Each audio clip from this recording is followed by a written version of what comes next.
I used to catch the tram in Melbourne.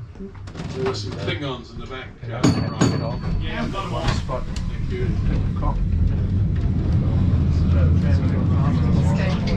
Some of the Xavier boys used to take projects off the tram.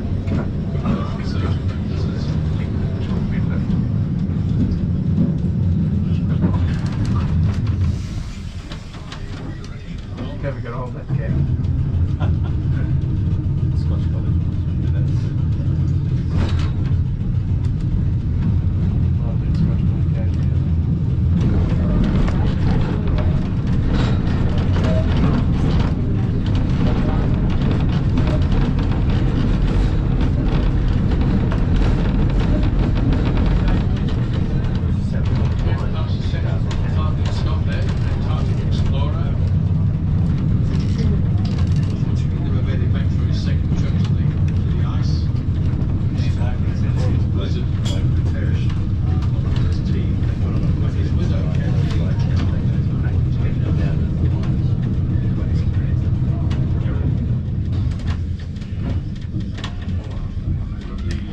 Building there, just past is the public trust building.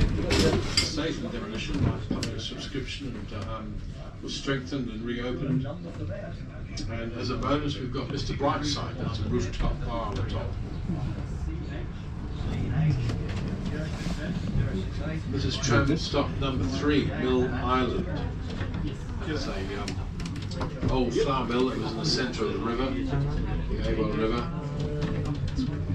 There's a representation of the mill wheel there put in place by the Unification Society in 1995.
Inside the cathedral.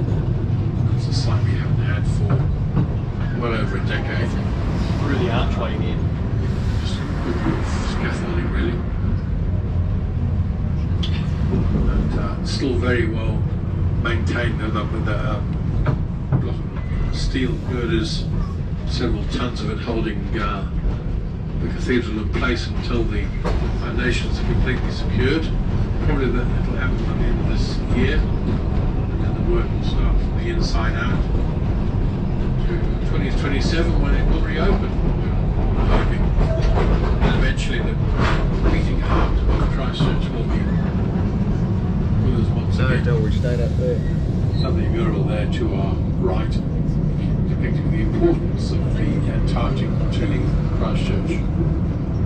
scientific ships underneath cruise liners down to the ice go from Littleton Harbour.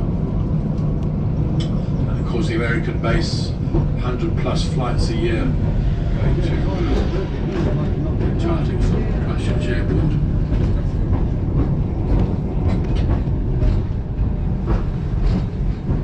When did they start the refurbish? Well, they sealed it all off initially, Yeah. but it's only been in the last year or so, really. Yeah, because 3 years ago they did. Yeah, there was nothing Small here. memorial there. They had to clear all the bird droppings out. All the Oh, okay. consent to Anzac celebrations. And there was a lot of it. I bet there was. So here we are, our second stop into Cathedral Square. I'm just waiting now for my colleague George to come along, and we will swap places. I'll go and grab a cup of tea myself. When you're having fun. Cathedral Square for the second time on this particular circuit of the city. That building on the right hand side that I saw, clearly very little been done to that for 12 years now, but that's all going to change because just before Christmas the owners came to an agreement with the insurance company, so they're now going to hand over $192 million. They're going to delete the car park at the back and restore the hotel, apparently, and that's going to be commenced soon. Now that building covered in builder's wrap in front of us on the right hand side, that's the old municipal chambers, so the equivalent of the council offices from the 1800s. We looked through the builder's wrap, the gap in it where the scaffolding is. It's a lovely Queen Anne style red brick building, and it's almost completed its restoration. It's going to be unwrapped within a couple of months, and it's going to be there in all its form and beauty.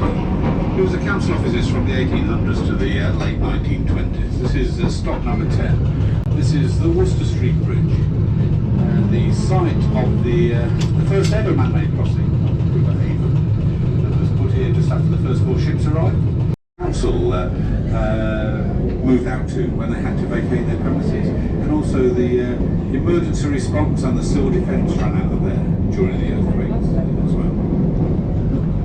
Right, just coming into tram stop number 12. Now this is the Arts Centre complex. There are 23 buildings in this complex, all built in the Gothic Revival style. Of the 23 buildings, 20 were very, very badly damaged during the earthquake sequence. And they're just coming towards the end of an extensive, not to say expensive, restoration project. It's cost $350 million. You can read all about that, also see all about it, in an exhibition called Revival that's inside the Arts Centre on the left. They're free of charge to go in there, so another well worth thing to do. This is stop number 12, this is the Arts Centre. So it's been an expensive restoration project, but most of it is now completed. This bit obviously isn't, but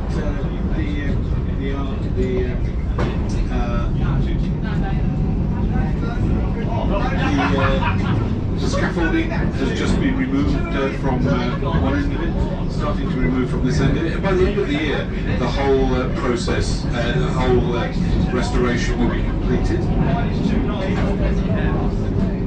And then we'll see all that building in its finery. This is stop number 13.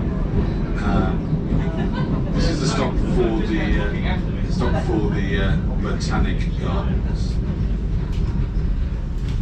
And the Botanic Gardens can be reached just over that to Ralston Avenue. Last on the left-hand side of the tram, the statue of William Ralston. Now, he was the fourth of 4, so the final of 4 superintendents of the Canterbury region. During the period that New Zealand had provincial government during the late part of the mid part of the 19th century. Well, on the left, this is Christ College. This is one of the oldest private boys' schools, one of the prestigious private boys' schools in New Zealand. That building on the left is their refectory, dates from the 1920s. And when we pass in front of the building, look to the left through the gates, you'll see the oldest educational buildings still in use for educational purposes in New Zealand. That's about 700 boys there at any time, of which I think about a third of them are boarders. Excuse me, sorry.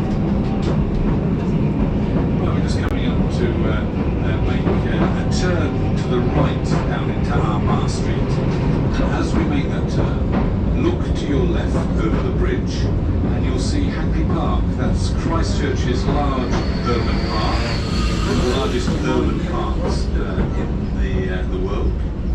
It's 400 acres in size, which makes it larger than Hyde Park in London. What makes this stop one of the most popular for young travellers. Stop number 18, New Regent Street. New Regent Street was opened on April Fool's Day, 1932. Built in the Spanish Mission. Are you getting off, sir? Built in the Spanish Mission. You're getting off, yeah, quick. One side of the street remains faithful to the other in a perfect mirror image. There are not many mirror image streets, certainly not in Christchurch, possibly not in New Zealand. Makes this very, very well photographed. You often see photographs of this street on calendars and postcards and stuff like that.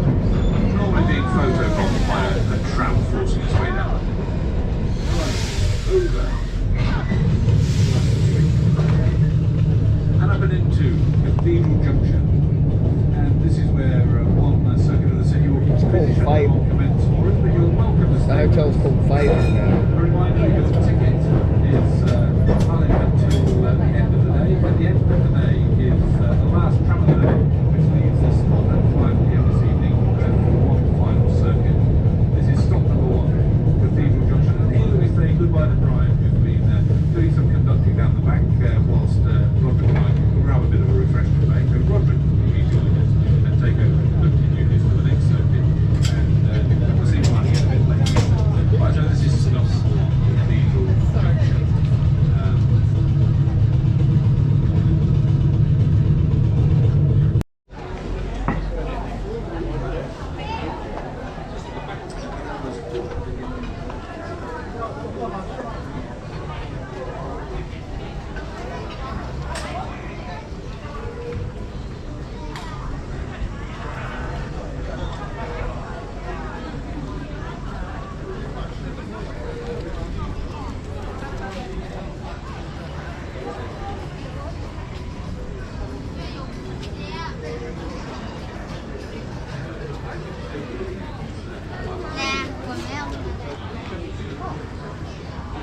At the time of the earthquakes, the whole city centre was so dangerous that they rigged it. Many blocks behind shipping to stop the building. They called it the red zone sign. And they manned a few checkpoints with soldiers.